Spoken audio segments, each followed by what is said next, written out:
Principal क्या है हमारा इसका, देखो, it involve the analytical separation of the chemical mixture based on the interaction by absorbate and absorbent. Principle क्या है, ये किस पे वर्क करता है, एब्जॉर्बेट पे और एब्जॉर्बेंट पे वर्क करता है, ठीक है।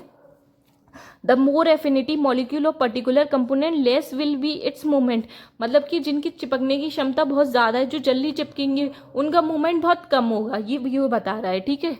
अब देख लेते हैं इसमें कौन कौन से apparatus यूज़ किए जा रहे हैं, ठीक है। इसमें थिन लेयर क्रोमेटोग्राफी यूज़ किया जा रहा है जो 20x20 centimetre, 20x5 centimetre, 20x10 centimetre का है। कैपिलरी ट्यूब यूज़ करेंगे हम इसमें। Stationary phase silica gel use कर रहे हैं। मोबाइल फेज यूज़ कर रहे हैं जो लिक्विड हो सकती है या तो गैस हो सकती है। क्रोमेटोग्राफिक टैब यूज़ कर रहे हैं, ठीक है। हम मेथडोलॉजी के बारे में देख लेते हैं। हमने इसका डायग्राम समझ लिया था, अब बस हमें थ्योरी देखनी है, ठीक है। अब देखो क्या लेना है हमें, take a clean and dry chromatographic jar. Dry और क्लीन क्रोमेटोग्राफिक जार लेंगे, साफ सुथरा सा और सूखा हुआ होना चाहिए, ठीक है। Add mobile face in the jar, उसमें क्या है हम मोबाइल फेस डालेंगे, ऊपर से लिक्विड को डालेंगे, ठीक है, और बंद कर देंगे उसे, close it. Wait to maintain equilibrium, जब तक बंद रखेंगे जब तक उसमें इक्विलिब्रियम मेंटेन ही हो जाएगा, ठीक है। पहले क्या लिया, क्लीन ड्राई क्रोमेटोग्राफिक जार लिया, सूखा हुआ और साफ सुथरा क्रोमेटोग्राफिक जार लिया। फिर उसमें क्या, मोबाइल फेस को डाला। मोबाइल फेस को डालने के बाद उसे बंद कर दिया जब तक इक्विलिब्रियम मेंटेन नहीं हो गया, ठीक है। फिर prepare TLC plate, TLC plate prepare की। Apply sample to TLC plate, TLC plate में सैंपल को अप्लाई किया with the help of capillary tube की हेल्प से, मदद से, and allow it to dry, dry करने तक छोड़ दिया, ठीक है। फिर put the plate in the jar, plate को जो है जार के अंदर रख दिया और बंद कर दिया पूरी तरीके से, ठीक है। फिर wait until the solvent move from the base line, जब तक हमें वेट करना है, जब तक हमें रुकना है, जब तक वो सॉल्वेंट जो होता है हमारा बेस लाइन तक नहीं आ जाता, ठीक है। Take out the TLC plate, फिर टीएलसी प्लेट को निकाल देना है, एंड ड्राई इट, ड्राई होने तक वो क्या कहते हैं, सूखने तक उसे छोड़ देना है, ठीक है। Visualizing agent is used for the direction of spot, visualizing agent का यूज करेंगे हम स्पॉट्स को देखने के लिए।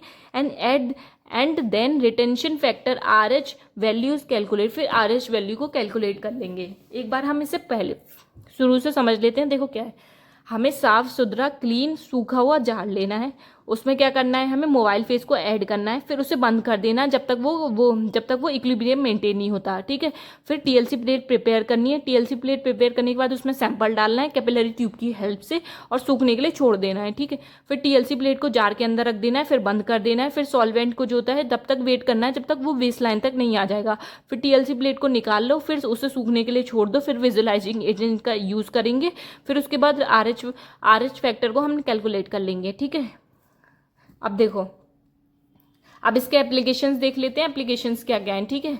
अब देखो एप्लीकेशंस क्या, पहला used for the separation of amino acid, amino acid को सेपरेट करने के लिए यूज किया जाता है। Used in the isolation of antibiotic, antibiotic को आइसोलेट करने के लिए यूज किया जाता है।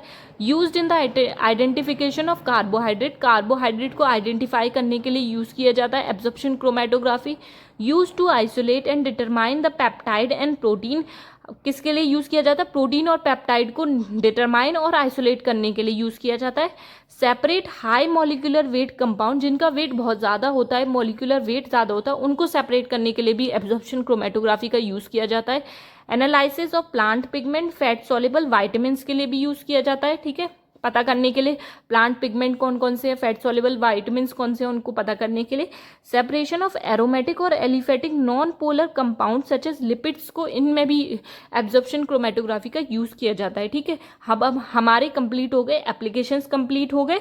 अब हम देखते हैं इसके एडवांटेजेस एंड डिसएडवांटेजेस।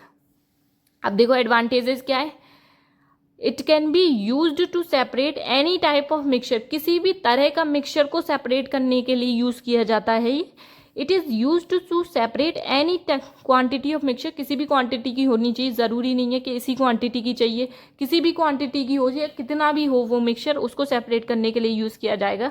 अब wide range of mobile face can be use, इसमें जो होते हैं ज़्यादातर बहुत ज़्यादा मात्रा में जो होता है मोबाइल फेस का यूज़ किया जाएगा। Simple and low cost technique, ये जो होती है बहुत ईजी होती है, मतलब बहुत ईजीली हम इसे यूज़ कर सकते हैं और बहुत कम पैसों में यूज़ किया, ये टेक्निक बहुत कम पैसों में होती है, ज़्यादा खर्चा नहीं होता इसमें। Few types of apparatus require for isolation, इसमें जो होते हैं क्या होते हैं, कुछ प्रकार के जो होते हैं हम एपरेटस यूज़ करते हैं, वो जो हमने देखे थे, जो मतलब कि आइसोलेट किसी चीज़ को निकालने के लिए, किसी प्रोडक्ट को एक्सट्रैक्ट करने के लिए जो होता है यूज़ किया जाता है एपरेटस, ठीक है। अब हम डिसएडवांटेज देख लेते हैं। ये क्या होता है, टाइम कंज्यूमिंग मेथड, इसमें बहुत ज़्यादा टाइम लगता है, बहुत टाइम कंज्यूमिंग मेथड है। Utilize a large amount of solvent, इसमें जो होता है सॉल्वेंट की बहुत ज़्यादा मात्रा लगती है, ठीक है। इसके डिसएडवांटेजेस ये हो गए।